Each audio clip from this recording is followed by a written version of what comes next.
विनापरवाना बेकायदेशीररित्या देशी बनावटीचा गावठी कट्टा काहीतरी गंभीर स्वरूपाचा गुन्हा करण्याच्या उद्देशाने जवळ बाळगणाऱ्या एका स्थानिक गुन्हे अन्वेषण शाखेच्या पोलिसांनी पकडलाय। त्याच्याकडून एक गावठी कट्टा आणि 2 जिवंत कारतूस असं 33,000 रुपये किमतीचा मुद्देमाल जप्त केलाय।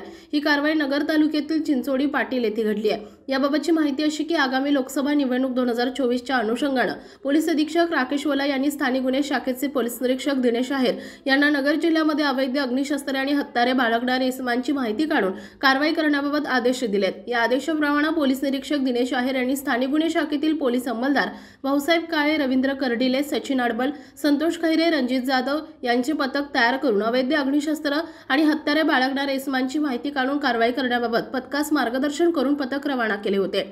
पोलीस पथक दिनांक 20 एप्रिल 2024 रोजी नगर तालुका पोलीस ठाणे हद्दीमध्ये अग्निशस्त्र हत्यारे बाळगणाऱ्या इसमांची माहिती काढत असताना पथकास गुप्त बातमीदारामार्फत सुरेश दत्तात्रय कोकाटे राहणार तळेवाडी चिंचोडी पाटील तालुका जिल्हा अहमदनगर हा विनापरवाना बेकायदेशीररित्या गावठी कट्टा त्याच्या कब्जात बाळगून असून तो आता त्याच्या राहत्या घरी असल्याची माहिती मिळाली।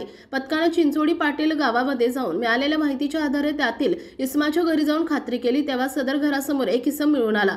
त्यास ताब्यात घेऊन त्याचं पूर्ण नाव गाव विचारल्यावर त्याने त्याचं नाव सुरेश दत्तात्रय कोकाटे वयवर्ष 21 राहणार तळेवाडी चिंचोडी पाटील तालुका जिल्हा अहमदनगर असं असल्याचं सांगितलं। ताब्यात घेण्यात आलेल्या इसमाची अंगझडती घेतली असता त्याच्या डाव्या कमरेस खोचलेले 30,000 रुपये किमतीचे एक देशी बनावटीचे पिस्टल, अग्निशस्त्र आणि पिस्टलचे मॅगझिन मध्ये 2,000 रुपये किमतीचे 2 जिवंत कारतुसे असा 32,000 रुपये किमतीचा मुद्देमाल मिळून आला। ताब्यात घेण्यात आलेल्या इसमाविरुद्ध पोलीस कॉन्स्टेबल रणजित जाधव यांच्या फिर्यादीवरून नगर तालुका पोलीस ठाण्यात आर्म ऍक्ट कायदा कलम 325 प्रमाणे गुन्हा दाखल करण्यात आला असून पुढील तपास नगर तालुका पोलीस ठाणे करीत आहेत। ही कारवाई पोलीस अधीक्षक राकेश ओला, अप्पर पोलीस अधीक्षक प्रशांत खैरे, उपविभागीय पोलीस अधिकारी नगर ग्रामीण विभाग संपत भोसले यांच्या सूचना आणि मार्गदर्शनाखाली स्थानिक गुन्हे शाखेचे पोलीस अधिकारी आणि अंमलदार यांनी केली आहे। प्रतिनिधी अक्षय शिगर आणि राजेंद्र शिंदे, अहमदनगर।